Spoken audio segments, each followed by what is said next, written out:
Yo, what is up guys, and welcome back to another video here from my F1 23 My Team Career Mode. We're here today for episode 7 for round 7 in season 1. If you did miss out the last video around Spain for round number 6, then there'll be a link in the top right hand corner of your screen. And yeah, Spain wasn't really a good race for us, to be fair. We basically got a reality check, as yeah, I thought maybe 106 AI was maybe our a good thing, but then again we were the worst car. But the fact that I was losing like a second or two a lap to my teammate at the end, and I was to be fair, I was on the wrong tyres. I went on the hards, tried to pit early, as I lost a lot of time to Joe, who pitted the lap before, and I think I probably would have come out last anyway, even if I did box for softs on lap 18, I think it was. But yeah, we finished P20 and last of the finishers, as Sainz and Sargent both DNF'd out of the Spanish Grand Prix. But yeah, Verstappen is back on his winning ways with Red Bull 1-2 last time out, with Hamilton getting a podium, with Perez and Hamilton fighting it pretty much to the line. So yeah, if you did miss out that video, there'll be a link in the top right. It would have already gone. But yeah, today it's the Canadian Grand Prix, and we do have quite a few upgrades on the car. We have a drag reduction upgrade coming on in 2 days, and I think we also have maybe a powertrain upgrade or durability. Oh no, we just have the drag reduction, which, to be fair, I thought we were going to have more, but I think we do have a big upgrade package for Austria next time out. So yeah, as you see, we did get that drag reduction upgrade on, which we've now unlocked some more. And we're actually going to purchase the front downforce major upgrade, which will come for Silverstone, which is pretty good. And also, I'm still not going to purchase the chassis fabrication upgrade, as I think I looked at the contracts and Hauger's contract runs out in about, as I think you'll see here, as I go to put my old engine in. Oh no, I don't. Right. Anyway, so yeah, heading into the weekend then, and we do have a bit of rain forecast for the race. Performance chart wise, we do move ahead of AlphaTauri, even though I think they only were just ahead of us in Spain, so we're only just the worst car. But as you can see, we didn't have any upgrades for 3 rounds in a row there, which isn't really that good, to be fair. As yeah, we do have quite a few upgrades planned for Britain and Austria, so hopefully they do come on the car and we can maybe go ahead. Well, our trajectory is to maybe go ahead of Alpine and maybe challenge Haas. But anyway, we head into the race weekend then, as we come to the final lap of the race strategy program then, and all I can say is my setup, it feels good. I think Baku, apparently Baku is known for having quite low grip, so that's probably why my setup that I had didn't really work out. But as you can see, tyre wear is better than expected by about a few percent, as at the time we are P9 in FP1. But yeah, we did get all the practice programs done, 1,200 R&D points, so we do have a big discount on the IC upgrade, so I'll probably keep that in mind, maybe for the next episode, as I think we definitely probably need some durability upgrades as we level up to level 5. But then again, in the past few races we haven't really had a lot of mechanical failures within the team. But anyway, as we head into qualifying then, I think I cut out the qualifying intro, sorry. But anyway, we cross the line and we set a 1:10.5 and we go provisional P1, as this is on 106 AI by the way as well. So, and I am notoriously good around here, But anyway, we're going to look at Dennis Hauger, as I haven't really showed him much, as he goes down into turn 1 then. It looks good, as he is currently 21st. He's only a 10th off getting out of the elimination zone. So I think if he can improve by a good 2-3 tenths, he may be able to get through. As yeah, I decided to stay in the garage. I was like, I'm going to watch Dennis Hauger complete his lap and see how good he is. As I think he carried a lot of speed through there. As you know, comes into the chicane. As yeah, if you can hear something in the background, it's my annoying brother. As I'm having to do this when he's on I'm doing this on the Sunday. I recorded this on Friday, and I tried to get it edited and put so I could schedule it for maybe Saturday or today or Sunday. I don't know when this video is going to come out though, to be fair. But anyway, as Dennis Hauger comes across the line, then he goes P15, so he gets out of the bottom 6. But as you see, he's already P16. Then eventually he does get pushed down to P22 and last. So yeah, to be fair, when I was recording this, I was buzzing the fact that Hauger was actually out of he was out of the top 10. No, he was out of the top 6. Oh, he needs to improve. I think he probably needed about another 3, 4, maybe 5/10th improvement, to be fair. But yeah, we do top it, as Sargent is, as Dennis Hauger, our teammate, is last. I don't know if I'll keep him on. It depends. But anyway, as we come to start my first time laps in Q2, that 0 second at the timer top is a bug. It's not the final second to qualify of Q2. I went out with about 5 to 6 minutes left, as I think it does come back halfway through the middle of the lap. But anyway, yeah, as the first couple of corners we did do pretty good. As we are purple through sector 1, as you take the next corner 4th gear, and then get the power down. As you can see, the timer is back then. As we now come into the next corner, we take it 5th, and we use a lot of curb to get a little bit of a slide through the first bit of that.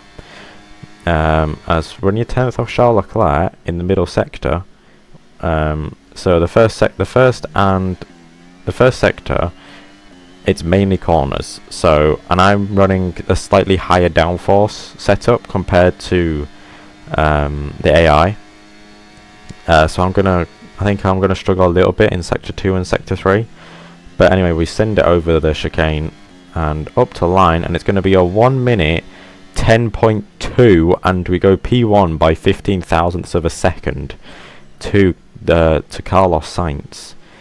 And yeah, it wasn't my best lap, but we got through in P2 as Sergio Perez beated our lap time by 2 tenths, which, and to be fair, I don't know why he went out, because I think he was like only like P4 or P5, so I don't know why he went out. But anyway, the first lap in Q3, and honestly I don't know why there's no sound. It might just be a game bug or something, but I had game sound when I did this, so I don't know. But anyways, come down to turn 1, then we take it 4th, brake just as the concrete thing disappears. I think it's a pretty good point to brake. Turn to 3rd and then up to 5th. Next corner brake, broke a little bit too late. Missed the mixers, didn't take as much apex as I wanted to. So we take it 4th, and we get a good line through there. We do touch the grass, so I was a bit compromised on getting the power down. As we now go down towards the end of sector 2, and again we absolutely nail that chicane. Coming then into the chicane, into the hairpin, you want to brake at the 100 meter board down into 3rd gear. I seem to find works because I'm able to just get the traction down. As Perez is now out, he's on his out lap as he hasn't set a time. He decided to go out when we were all starting our laps. So Sainz goes fastest with a 1:10.0. As we're coming down then into the chicane, brake just after the 100 meter board down to 5th, use as much inside curb, on both the apexes if possible. Open up DRS, get a little bit of slipstream off Sergio Perez, and we go P4 with a 1:10.9. Okay, so maybe the AI have turned out the way, turned their engines up a lot, and we're just not really getting as much. Maybe just trying not to find as much time. But anyway, we need this lap as we are currently 10th, and I don't really want to be 10th. I want to be kind of near the front, as I know I've got the pace as last lap. And then so again, breakdown after the slip road ends down to 4th, and then turn 2 up to 3rd, down to 3rd. I said not to short shoot up to 4th, as I just wanted to see if I gained time, and I did. I gained about 300ths of a second. This time we absolutely nailed that corner. Take as a lot of curb as possible, and we're up by 3/10. We're purple in sector 1 by a 10th over Carlos Sainz. As let's see, can we try maybe challenge for pole, as we do slightly tap the wall there, and we now come down into the hairpin. We take a little bit too much curve. Charles Leclerc does a 1:09.9. Qualifying is now over, so as we are down into the hairpin and 3rd gear, and we're currently 9/10 up. And also that first lap in Q3 was on a fresh set of tyres as well. So I don't know if it was, but I don't know. Let's just see. As actually, I think the game audio has gone very quiet, so I have to turn it up. As we now come out the final corner to the shortest run to line, we're up by 1.1 seconds. Is it going to be pole? Yes, it is. It's going to be pole position for the Canadian Grand Prix. Then. As yeah, for some reason the game, like for me in the editing, the game audio is quite quiet, so I'll make sure to put that up. Obviously you won't make it here quiet, I'll put it up in the editing, I'll just remember to do that. But yeah, we get pole by a 10th of a second to Sergio Perez. We do a 1:09.7. We were only one of 4 drivers that went into the 1:09s then. And yeah, that was a pretty good qualifying then from us. We're at the front. My teammate is at the back, unfortunately. He just didn't have the pace, really. So, yeah, we're qualifying done then, as we get 1 extra point over Nico Hülkenberg, our rival. Let's then head into the Canadian Grand Prix and see what the strategy will be, and see when this rain is going to come. So, let's head into the into the race then, for the Canadian Grand Prix. Montreal is not only the 2nd largest French-speaking city in the world, but it's home since 1978 to the Canadian Grand Prix. The name Villeneuve looms large over this one, but who can write their own legends today? With top speeds of around 210 miles per hour heading into the overtaking opportunity of turn 13, the 2.7 miles of the Circuit Gilles Villeneuve are some of the quickest on the Formula One calendar. There are 14 corners in total, with 60% of the lap taken at full throttle, and average speeds clock in at about 130 miles per hour. It's time to see how our drivers are stacking up after yesterday's exciting qualifying session. It's the owner-driver then in pole position. Sergio Perez lines up alongside. Looking down the rest of the grid, we have Leclerc, Sainz, Hamilton, Verstappen, Russell, Fernando Alonso, Gasly, Stroll, Ocon, Norris, Magnussen, Oscar Piastri, Bottas, Tsunoda, Joe, De Vries, Hülkenberg, Albon, Halga and Logan Sargent. And now it's time to head down to the track. It's just about time to go to the track for the beginning of the race, but before we do, Natalie Pinkham, what types of strategy do you think we can expect going into today's race? Clearly every car can't be as competitive as the next. Some are going to have a clear advantage over the opposition. So it's those teams that can think outside the box in terms of strategy that will come out on top today. I hope they do. Right then, so here we go then, at the end of the formation lap, here for the Canadian Grand Prix. And we are starting on mediums, so is Perez behind us. So yeah, both Red Bulls, both Alpines, both McLarens, Alfa Romeos and Alfa Tauris and Williams. and me and Hauger are on mediums. Both Hasses, both Astons, both Mercedes and both Ferraris are on the hards. So they're trying to go long, maybe to the rain, as we line up on the grid then. We got the green, but that's because we did get 0.3. So yeah, that was because I went on an angle to try and defend from Perez off the start, as we now wait for the final car to line up, which is Logan Sargent. And then here we go then to 5 red lights for the Canadian Grand Prix. And it's lights out, and away we go, and we get a much better start compared to Sergio Perez, and we maintain the lead going into turn 1 then, here from Canada. And we don't have to do any defending or anything, as I just try and maintain my lead and try and get a good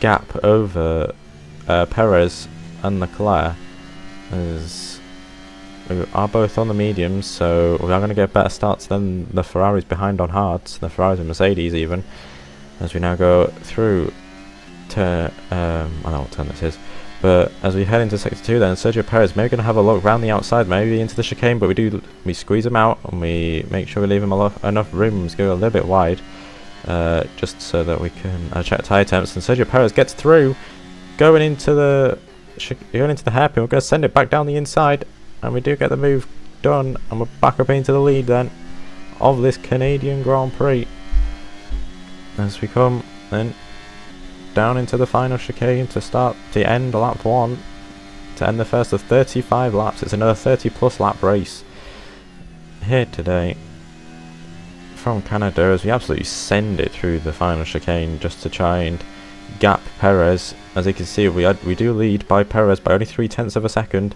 so Perez is definitely stronger around here than his Red Bull teammate, who is stuck behind both Mercedes and Ferraris. All 4 of them are on the hard tyres, so Max Verstappen needs to dispose of them cars as quickly as possible to catch up to us, to me and Perez, as we now come down the back straight, as we now go on to lap 4, and we're going to let Perez go. I'm going to see if I can stay with him, because I know Perez is faster than me, so I'm going to try and stay with him, and then maybe I can try and maybe look for a move at some point if his tyres have gone off, as we do have better tyre wear than what was originally predicted before we came to Canada, and so now we could maybe try and pull away from the Ferraris, but we've already got that 1.5 second gap, so it's just me and Perez towing each other along, as I'm just going to try get Perez to maybe drain all of his battery and see. I'm not going to drain my battery, I'm just going to try to save my battery up, as I think we are setting mid 114s so far in this race, as we now go on to lap 13 then, and we may have a look at Sergio Perez. Let's see, we get a good exit, we've got the DRS, we're going to use the battery, no we're not going to use the battery, but we are very close to Perez. We're going to send it down the inside, and through turn 2, and a safety car is deployed. What's this for? There's actually, on the minimap, there's a bit of havoc at the hairpin, and Alex Albon has been disqualified from the Canadian Grand Prix. How has that happened? But that has pretty much given all of us a free pit stop then, as Albon has been disqualified as my teammate pits, and I think we are going to get a replay shortly, as we're going to box for the hard tyres, and maybe as the safety car is waiting out of turn 2, he's waiting for me as I am the race leader, but are both the Ferraris going to come in to the pits, as Hamilton did come in then, as he's now on the mediums, as I think the rest of us are going to pit, so we'll see if we can, as there's rain now expected in 10 to 15 minutes, as we all pile into the pits then, including both Ferraris. So both Ferraris are double stacking. Both Red Bulls are double stacking. Mercedes have played it good, as Hamilton pitted 1 lap early. Same with us. As we go on to the hard tyres then, I'm going to see if we can go to the rain. So hopefully the rain stays away for until about lap 30 maybe. So for a good 15 laps, and maybe, but I feel like we still probably could have got to the rain on mediums, or maybe we can, as the rain is not expected for 10 to 15 minutes.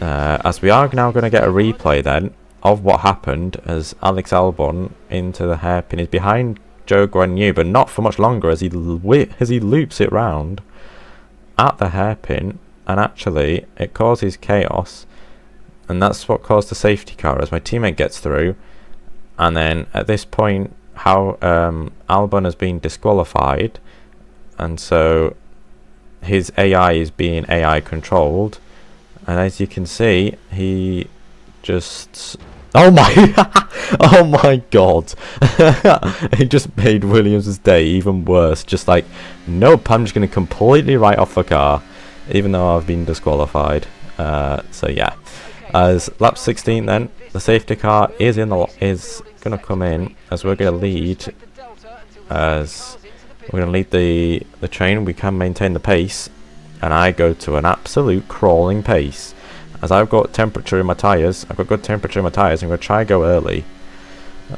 When am I going to go? I'm going to go about now. I've gone.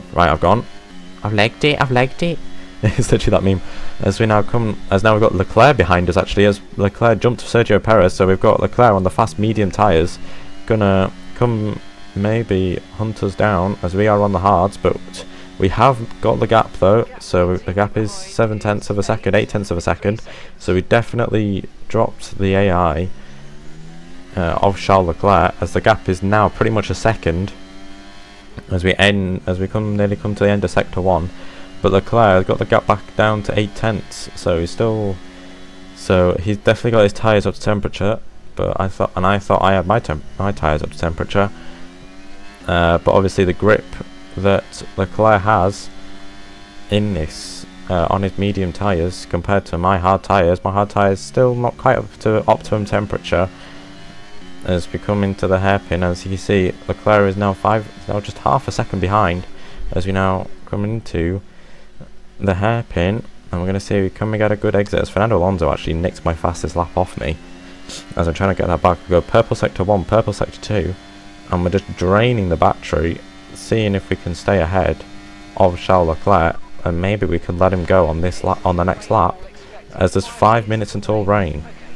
As I feel like at this moment in time, I was like, oh, I've probably made a mistake by going on to hards, and I maybe could have gone on to mediums, as we do set the fastest lap, but Leclerc gets it back. And lap 18, Leclerc zooms past us without any DRS, as that was kind of my plan, to let him through the lap before we got DRS, and so now we can try, as DRS has now been enabled, and we're just going to try and stay behind Leclerc as much as we possibly can, charge up the battery, and stay within DRS, and then try and gap Perez, try and gap the rest of the field, and hopefully we can maybe overtake Leclerc if possible, as we now come through the chicane, opening up the DRS, and now we're 4 tenths behind, as we're just going to try. As we're now expecting rain in the next few minutes, maybe, as we now come into the hairpin, and we are still within DRS, so we're actually keeping up with Leclerc. I think Leclerc's tyres may be struggling a little bit, as he did pit on lap 16, the lap after the safety car got brought out, and so now we come down into the final chicane, as we're getting very close here. We've got DRS still, as we now we set a purple final sector. I know. Yeah, but I don't think we will go to the end of the race on these tyres though, Marcus. There's rain due very soon as there's yellow flags in sector 1, and Max Verstappen, there's a safety car, and Max Verstappen is out. Max Verstappen is out of the Canadian Grand Prix, and we've got another safety car. This race is becoming more chaotic than Imola on last year's game, as Verstappen just decides to just bin it into the wall. As we get an onboard shot now, as you can see, he comes through turn 1, gets a little bit too early on the power and just keeps his foot planted and then just ends up in the wall. As I think we're now on the next lap 19 or lap 20, or on lap 21 even, and we've caught up to the safety car now, and there's just a Aston of Alonso, and yeah, now Valtteri Bottas is out of the race, as I think he just had a mechanical failure. As we now come into the final sector, you can see Leclerc's actually offline, then he pits. Leclerc pits under the safety car. Ferrari's strategy has entered the F123 game, as Leclerc is now right at the bottom, and now the rain is actually falling now on lap 22. I think this is, yeah, lap 22, the next lap, and it is raining, and the safety car is in. And so we are all now going to be heading for the pit lane as I try and build a gap to the safety car, as we get a new race strategy then on from Mark, and it's to go to the intermediates, but it says next lap, so I don't know why Mark is wanting us to go in next lap, but I've slowed down the field enough to make the track look a lot more damp, and so now everybody's just peeling into the pit lane, apart from the AlphaTauri of Nick De Vries and an Aston Martin of Fernando Alonso, who pitted under that safety car. As we're now coming into the pits, we're going to fit the intermediate tyres on, and as you can see, Sargent is up to 4th, and Hauger's 4th, as we now exit the pit lane, and Hauger is now P9 after because we have the final pit box, so we don't get held up. And Leclerc, Hamilton and Perez are all at the back. They're all at the back of the field. Russell is the only one that's the highest place in top 16. Yeah, in the top 16. As all the others have decided to have been held up by the pits. As I wish I got a replay, but I think there is a replay of how Dennis Hauger got up into P9. As we now swiftly move on to lap 32, although I think I may have got rid of it,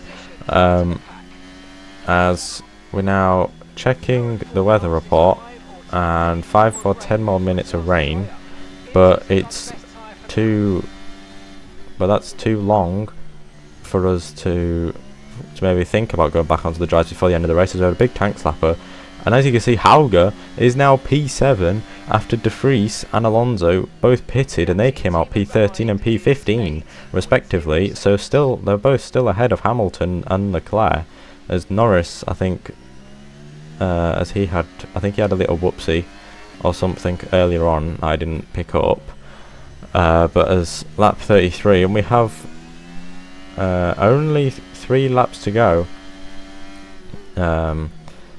As I'm now just trying to keep my gap, as I'm trying to focus and just try and bring this home for our second race win of the season in the space of 3 races, as we have a bit of a moment as our tyres are starting to get up to the first phase of 25%, where the tyres start to go off, but we've got the gap to Tsunoda at 2.4, and the McLaren of Oscar Piastri is going to round out the podium maybe, as we now come through the final chicane for the penultimate time to start the final lap of the Grand Prix. We're on lap 34 of 35, and we are now on the final lap of this Canadian Grand Prix, and it's been a pretty dominant race. We've played our strategy to absolute perfection, for letting the faster guys go past us and trying to stay with them, and we did manage to stay with them, as by the time I let them through, their tyres were just starting to go off, and my tyres were just about were the faster tyres. We have a bit of a moment.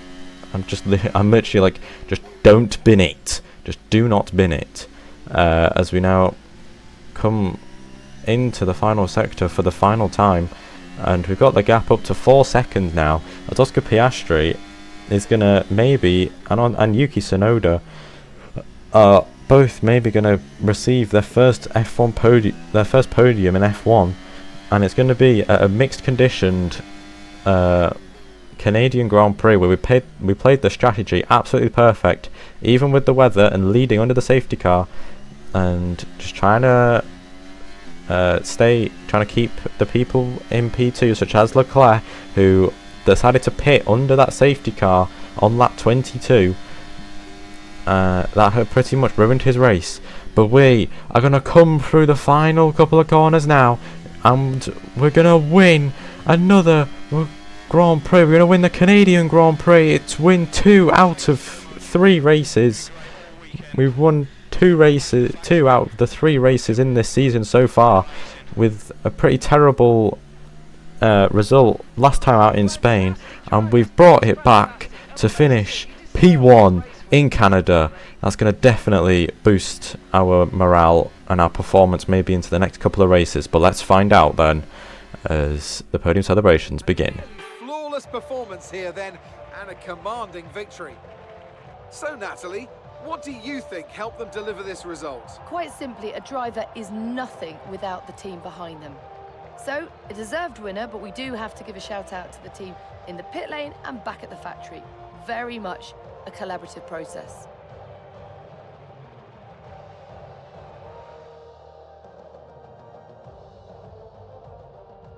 Welcome then to the podium, our top 3 drivers. What a great effort from them today in a very difficult race.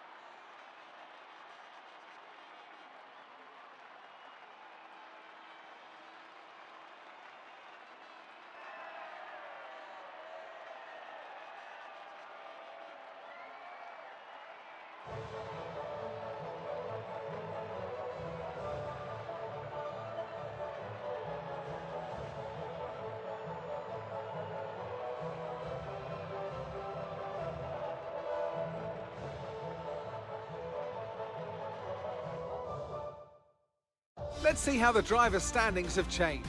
So then, Natalie Pinkham, who would you rank as your driver of the day? Often, my go-to would be a driver who's managed to pull off an especially impressive feat during the race. However, in this instance, I was more impressed by Max Verstappen's solid, clean driving throughout the event. It's time to check out the constructors' standings. It was a tough race for our championship leaders, who lose ground at the top of the table. Meanwhile, AlphaTauri's strong weekend allows them to continue their march up the table. And with that, we wrap up another weekend of motorsport action. But with more races lined up, be sure to join us when we come back with more Formula One. So then, there we have it then, guys. The Canadian Grand Prix. We win and we get double points.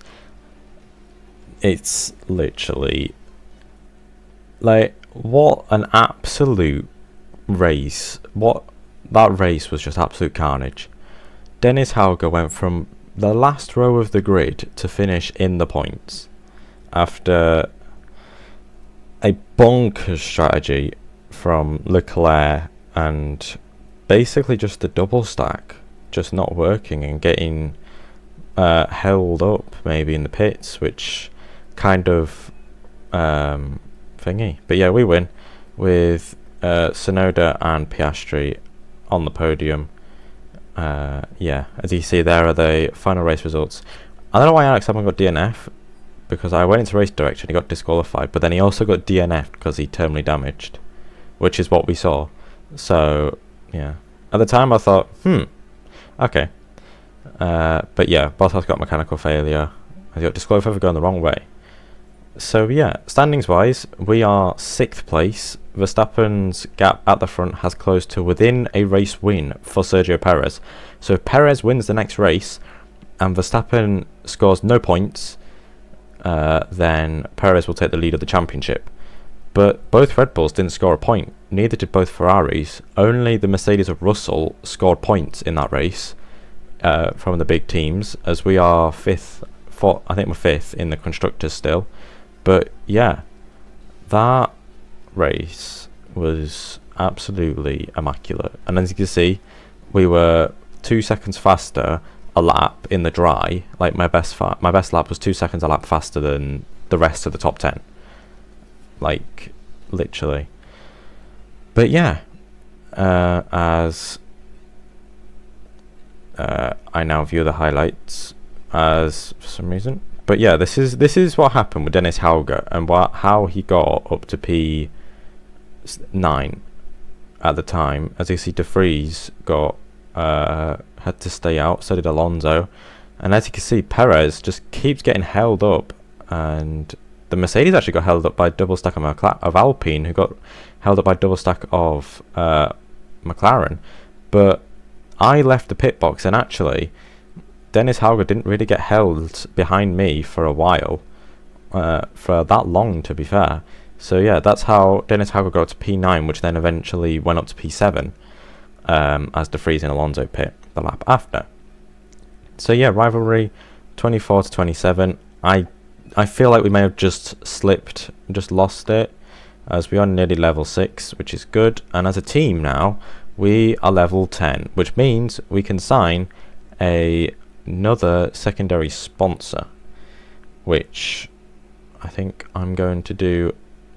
I'm going to do it now. I don't know. As you can see, I edited this on Friday. I haven't looked at this, or I've only just started voiceovering it and commentating it for this video today. So yeah, as you see, we've got 3.68 million in the bank, and we are. And as you can see, there's retirement announcement. Nico Hülkenberg is retiring, so that could play havoc in the driver market, maybe, as we're now looking at that secondary sponsor. And we're going to sign with, I looked for a goal which gave good weekly income and good goal bonus, but also a good weekly goal. So as you see, Shark is complete a race without cutting a single corner. I am bound for corner cutting, so it may stop me. But yeah, as we sign with Shark then, and the rest of it, you'll have to wait until the next episode in Austria.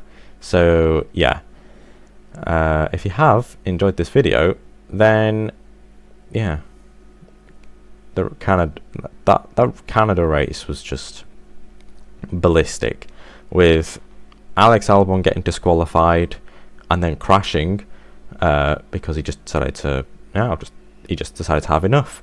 I was fighting Perez and Leclerc for a bit of the race before a safety car pretty much ruined it, or it kind of helped me. And then Leclerc decided to pit on the safety car because Ferrari strategy. And yeah, and also Verstappen binning it through turn 1 and turn 2. So yeah, and also the rain as well played into our hands, and also having the last pit box. So yeah, also a thing to maybe think about is to change the pit box garage when after a season. Say if you finish 5th in the constructors, you get 5th in line in the pit lane. But it's just an idea, as yeah, it was just, and then 2 safety cars, which pretty much sealed me the win, I would say. And also Dennis Hauger getting the P7, and yeah, and also not having a Ferrari, Red Bull or Mercedes driver on the podium or in the top 7. I think Russell finished P9. He finished P9 or P8. So only one driver in the top 6 for the top 3 teams were in the points. Wow. So yeah, this is where I'm going to end the video, as you finish watching the other highlights, as that bit you didn't see. You saw nothing. But yeah, if you have enjoyed this video, then make sure you leave a like and subscribe to the channel if you're new, and I'll catch you guys in the next one. So yeah, for the Austrian Grand Prix. So yeah, catch you guys then. Peace.